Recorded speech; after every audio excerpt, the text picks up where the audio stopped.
시작하겠습니다. 사무엘상은 아브라함, 모세, 다윗의 이제 역사가 쭉 이어져서 다윗 왕정 시대, 이제 창조 시대, 족장 시대, 출애굽 광야 시대 넘어서 통일왕국 시대까지 가나안 정복 시대, 사사 시대가 막을 내리는, 그리고 이제 왕정 시대가 시작하는 그 태동을 사무엘상이고요. 그리고 그 후에는 분열왕국 시대, 포로 비한 시대, 그 후를 이렇게 쭉 이렇게 넘어가요. 여호수아 사상의 룻기까지, 그리고 이제 사무엘상을 들어가는데 통일왕국 시대에 해당되는, 그리고 사울왕과 다윗왕의 이제 대립 구조가 나타나는 곳이 바로 사무엘상입니다. 주요 인물로는 사무엘, 그리고 다윗, 사울왕이 있고요. 여기 보면 이제 점선이 있습니다. 이제 안 좋은 실망했다고 써져 있죠. 그리고 사무엘과 다윗의 동력, 그리고 사울왕과 다윗의 대립 관계다. 그리고 엘리 제사장이 사무엘을 키워서 도움을 줬고, 한나는 이제 술 취했다고 이제 엘리 제사장이 오해하죠. 근데 한나는 이제 그것이 아니고 기도해서 하나님께 사무엘을 바치는 장면. 그리고 이제 사울왕의 미갈 공주와 이제 혼인을 했지만 변심으로 이제 대립되는 또한 그런 관계. 그리고 요나단과 다윗의 친구 관계, 이렇게 등장 인물과 이제 관계도가 나와 있습니다. 그리고 다윗과 골리앗 장수는 대적 관계, 그리고 아기스 왕과는 어떻게 보면 동맹 관계, 이것을 나타내고 있는 게 사무엘상입니다. 다윗의 측근으로 아비멜렉 제사장, 아윗의 군대 장관이 있습니다. 저자에 대한 부분은요, 다윗 역대상 29장 29절을 읽어드리면, 다윗 왕에 관한 모든 일과 업적은 예언자 사무엘과 나단과 같이 각각 쓴 책에 자세히 기록되어 있으며라고 역대상에서 이제 사무엘상에 대해서 저자가 누구냐 이렇게 이야기를 하고 있어요. 현대에 와서는 이 이야기가 이들이 아니라 더 있었을 것이다, 또 누가 썼을 것이다 하는 현대 해석은 있지만, 정통적으로는 이제 사무엘과 나단과 같이 각각 쓴 책이라고 이렇게 이야기하고요. 원래 사무엘상과 사무엘하는 한 권이었는데 이 후대의 두 권으로 나누어졌다고 봅니다. 나누어지고, 이 저자가 누군지는 확실하게 알 수 없으나 앞에 읽어드린 역대상 29장 29절에 의해서 이 세 명이 썼을 것이다 라고 추론을 하고요. 그리고 현대에서는 이제 이렇게 기록한 사무엘상하가 이게 다 한 사람이 쓴 책처럼 보이기 때문에 이 책이 후대에 기록을 토대로 후대 누군가 한 권의 책으로 펴낸 것으로 보는 의견도 있습니다. 그러나 정통적으로는 사무엘과 나단과 같이 쓴 책으로 보여진다 라고 생각하시면 좋겠습니다. 역사적 상황으로 왕정시대로의 급진적인 변화, 전혀 놀랍거나 뜻밖한 상황은 아니었어요. 성경의 첫 번째 책인 창세기부터 왕정시대가 올 것을 이미 예언했기 때문입니다. 우리 여기 나와 있는 창세기 49장 9절에서 10절 같이 한번 읽어볼까요? 시작! 유다는 사자 새끼로다. 내 아들아, 너는 움켜쥔 것을 보고 올라가도다. 그가 엎드리고 웅크리니 사자 같고 암사자 같으니 누가 그를 범할 수 있으랴. 뷰가 유다를 떠나지 아니하며 통치자의 지팡이가 그 발 사이에서 떠나지 아니하기를 실로가 오기까지 기르리니 그에게 모든 백성이 복종하리로다. 신명기 17장 15절 시작. 반드시 내가 여호와께서 택하신 자를 내 위에 왕으로 세울 것이며 내 위에 왕을 세우려면 내 형제 중에서 한 사람이 할 것이요 내 형제 아닌 타군을 내 위에 세우지 말 것이며. 사사기 8장 20절. 그때 이스라엘 사람들이 기도를 이르되 당신이 우리를 미디안 손에서 구원하셨으니 당신과 당신의 아들과 당신의 손자가 우리를 다스리소서 하는지라. 사사기 때에도 이렇게 계속 그때 왕이 없으므로 라고 얘기하면서 이스라엘 백성들에 대한 이야기, 그리고 그 전에 신명기에도 창세기도 유사한 이야기로 왕에 대한 열망. 근데 사실 우리가 알기로는 이제 사울 왕을 세울 때 하나님이 원하시지 않는 왕이 세워졌다, 이렇게 하나님 왕권을 차지하고 신정 전치를 해야 되는데 인간들이 원하는 왕을 세워서 사울이 세웠다 이렇게 해석하시는 분들도 있고 저도 거기에 크게 뭐 반론을 제기하지 않는데 하나님의 계획에 이미 이스라엘 왕을 세우실 것은 예견된 일이었다라고 볼 수 있습니다. 그러나 사무엘상의 주제는 여전히 하나님이 왕이시다라는 것이 주제예요. 이스라엘 3대 지파 사무엘, 다윗, 사울왕이 있는데 사무엘은 레위 지파고요. 그리고 베냐민 지파는 사울, 그리고 유다 지파는 다윗. 그래서 이 계보가 어떻게 이어지냐? 통일왕국 시대에는 사무엘, 사울, 다윗으로 이어지고요. 포로 귀환 시대에는 에스라, 에스더, 느헤미야로 이어지고요. 복음 시대에 세례 요한, 사도 바울, 예수님으로 이어지는 이 지파들이 이렇게 계보로 이러한 사람들이 배출된다라는 것을 나타내고 있습니다. 이 3대 지파가 계속해서 역사적으로 어떤 사람들을 배출해내는지 보여주는 겁니다. 사무엘상의 큰 줄기는 사무엘의 이야기 1장에서 7장까지 나오고요. 사울왕의 이야기가 8장에서 15장까지 나옵니다. 그리고 다윗의 이야기가 16장에서 31장까지 나옵니다. 이거는 제가 이제 우리 저거 할 때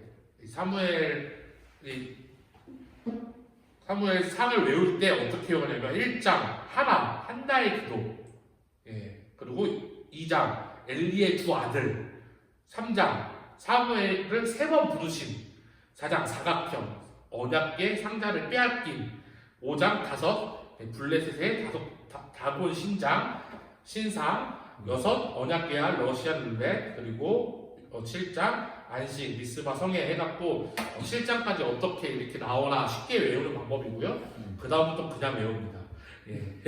사울 왕에 대해서 이제 8장은 왕을 요구하는 백성들, 왕으로 선택된 사울, 10장 왕으로 기름 부음 받은 사울, 11장 사울의 왕권 강화, 12장 사울 왕 위에 계신 하나님을 왕으로 섬겨라, 13장 사울의 불순종, 14장 사울의 어리석은 맹세, 15장 사울의 불순종 2, 그리고 다윗으로 넘어가서 16장 다윗의 중심을 보시는 하나님, 17장 다윗과 골리앗, 18장 다윗을 질투하는 사울은 천천, 다윗은 만만이라는 구절이 18장에 나옵니다. 19장 다윗의 도주, 그리고 20장 다윗과 요나단, 21장 방랑자 다윗, 22장 다윗의 동역자 그리고 고발자, 23장 광야에서 나오는 내용이 나오고요. 24장 다윗이 사울을 선대하다, 25장 다윗의 새로운 아내, 그리고 26장 다윗이 사울을 선대하다, 27장 블레셋 땅으로 피신, 28장 선을 넘은 사울, 29장 다윗과 블레셋의 동맹이 깨진, 30장 아말렉에 끌려간 가족 구출, 31장 사울의 최후로 끝을 내립니다. 이제 사울을 끝으로, 사울의 죽음으로 사무엘 상은 끝나고 사무엘하는 이제 다윗에 대한 이야기로 넘어가는 것을 볼 수가 있습니다. 그래서 갈라디아서 3장 14절과 16절을 읽어드리면요, 이는 그리스도 예수 안에서 아브라함의 복이 이방인에게 미치게 하고, 그리고 이 약속은 아브라함과 그 자손에게 말씀하신 것인데 여럿을 가리켜 그 자손들이라 하지 아니하시고 오직 한 사람을 가리켜 내 자손이라 하시니 곧 그리스도라 라고 얘기하고, 요한복음 5장 46절을 보면 모세를 믿었더라면 또 나를 믿었으리니 이는 그가 내게 대하여 기록하였습니다 라고 얘기합니다. 또한 누가복음 1장 31절 33절은 보라 내가 잉태하여 아들을 낳으니 그 이름을 예수라라, 그가 큰 자가 되고 지극히 높으신 이에 아들이라 일컬을 것이요 주 하나님께서 그 조상 다윗의 왕위를 그에게 주시리니 영원히 야곱의 집을 왕으로 다스릴 것이며 그 나라가 무궁하리라 라고 얘기하면서 아브라함 언약, 다윗 언약, 거기서 예수님의 언약이 이루어지는 것을 나타내는 것을 우리는 볼 수가 있습니다. 그 관점에서 볼 때 사무엘상을 읽으면서 그냥 다윗왕이 어떻게 세워지나 라는 관점으로 성경을 보셔도 너무 좋은데요, 이것으로 끝나는 것이 아니라 하나님의 언약의 성취, 그리고 다윗왕을 통하여서 어떤 언약을 세워가실지 이렇게 생각하시면서 보시면 더 좋을 것 같습니다.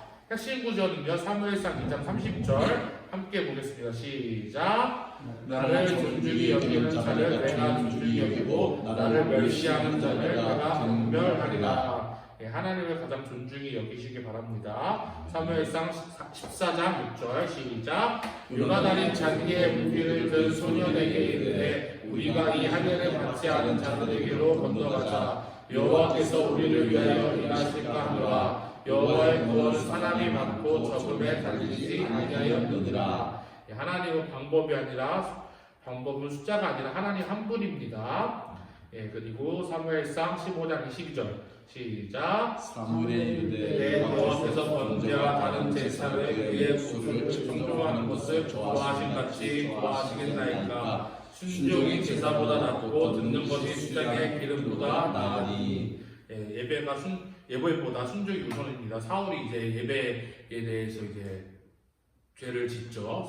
사무엘이 와야지 이제 예배를 드리는데 여기서 나오는 얘기가 예배보다 순종하는 것이 더 우선이다라고 얘기합니다. 사무엘상 16장 7절 여호와께서 사무엘에게 이르시되 그의 용모나 키를 보지 말라. 내가 이미 그를 버렸노라. 내가 보는 것은 사람과 같지 아니하니 사람은 외모를 보거니와 나 여호와는 중심을 보느니라 하시더라. 예. 이제 하나님께서는 우리가 어떠한 외모를 취하지 아니하시고 우리의 중심, 우리가 얼마나 하나님을 의지하고 있는지. 사울이 사실은 왕감이었어요. 누가 생각해도 왕으로서 손색 없는 사람이었는데 그를 하나님께서 버리시고 어떻게 보면 다윗은 왕감은 아니에요. 약간 부족하고 막내고 나이도 밀리고 여러 가지로 좀 부족한 사람이었는데 하나님께서 그의 중심을 보시니까 다윗을 세우셔서 가장 위대한 왕으로 세우신 하나님인 것을 볼 수가 있습니다. 적용 포인트입니다. 첫 번째부터 여섯 번째까지 같이 읽겠습니다. 시작. 여전히 하나님은 왕이십니다. 하나님을 가장 존중히 여기십시오. 하나님의 방법은 숫자가 아니라 하나님 한 분입니다. 예배보다 순종이 우선입니다. 껍데기를 내려놓고 중심을 들이십시오. 여전히 나의 구주 예수님이 필요합니다. 예, 이제 사무엘상을 읽으시면서 이러한 관점으로 성경을 읽어가시면 더 편하고 쉽게 읽어가실 수 있을 거라고 생각이 됩니다. 그렇기 때문에 사무엘상의 가장 중요한 포인트는 왕이 세워진다 라는 포인트보다는 여전히 하나님께서 우리의 왕이 되신다. 그것을 지금 시대에도 우리가 왕정 시대를 살아가는 건 아니잖아요. 그러나 우리의 왕은 하나님이라는 것을 기억하고 읽으시기 바라고, 그렇기 때문에 하나님을 존중하고 우리가 어떠한 모습, 어떻게 보면은 기독교가 어려운데 우리 교회가 작은데 이런 것에 집중하지 마시고 우리가 어떻게 하나님을 마음으로써 잘 섬기고 예배를 살릴 것인지에 대해서 더 집중하시면은 우리의 상황보다 우리의 상태가 더 단단해져서 사무엘 우리가 다윗보다 상황이 안 좋지 않잖아요. 우리가 죽을 위기에 처해 있지는 않잖아요. 그렇기 때문에 우리의 상황보다는 상태를 더 보게 하는 초점을 맞추셨으면 좋겠고 예배보다 순종이 우선인 게 예배를 등한시하는 것이 아닙니다. 순종하는 자는 기쁨으로 예배하는 것이 맞아요. 그런데 우리가 예배하는 방법에 너무 치우치고 우리가 우리의 일정이 너무 치우쳐갖고 마음 급하게 나가는 것보다는 우리가 하나님을 더 의지하고 하나님이 이끄시는 방법을 간구하면서 나아가는 것이 또 우리가 하나님이 원하시는 뜻이 무엇인지 계속해서 찾으면서 나아가는 것이 더 중요합니다. 껍데기를 내놓고 중심을 들이십시오. 우리가 우리의 모습을 취하지 않고 우리가 어떻게 교회를 좋은 모습으로 가꾸는 데 치우치지 않고 본질에 더 충성하는 교회가 되었으면 좋겠습니다. 그래서 우리가 예수님을 구주로 삼고 나아가는 우리 교회 되길 소망합니다. 사무엘상 개론을 마치겠습니다. 감사합니다.